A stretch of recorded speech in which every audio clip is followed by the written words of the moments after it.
राधे कृष्ण।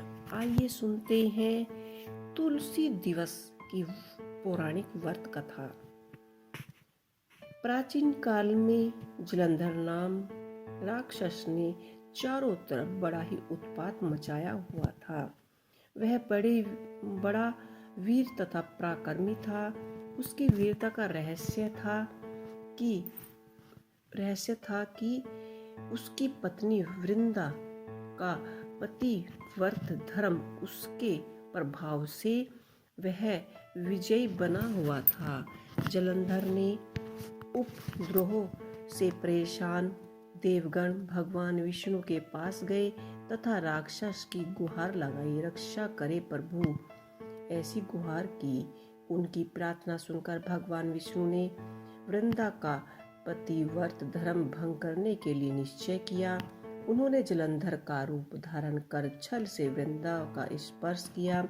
वृंदा का पति जलंधर देवताओं से पराक्रम से युद्ध कर रहा था, लेकिन वृंदा का सतीत्व नष्ट होते ही मर गया। जैसे ही वृंदा का अस्तित्व भंग हुआ, जलंधर का सिर उसके अंग से अलग हो गया। जब वृंदा ने यह देखा तो क्रोधित होकर जानना चाहा कि फिर जिसने उसका स्पर्श किया वह कौन था। सामने समक्ष विष्णु जी खड़े थे। उसने विष्णु भगवान जी को श्राप देते हुए कहा कि जिस प्रकार तुमने छल से मुझे पति वियोग दिया है, उसी प्रकार तुम्हारी पत्नी का भी छल पूर्वक हरण होगा और स्त्री वियोग सहने के लिए तुम भी मृत्यु लोक में जन्म लोगे। यह कहकर वृंदा अपने पति के साथ ही सती हो गई और वृंदा के श्राप से विष्णु भगवान श्री प्रभु श्री राम ने अयोध्या में जन्म लिया और उन्हें सीता के वियोग सहना पड़ा। जिस जगह वृंदा सती हुई वहां तुलसी का पौधा उत्पन्न हुआ।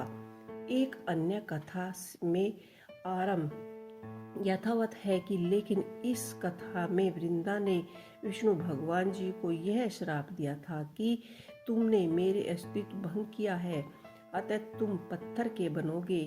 यह पत्थर शालिग्राम कहलाएगा।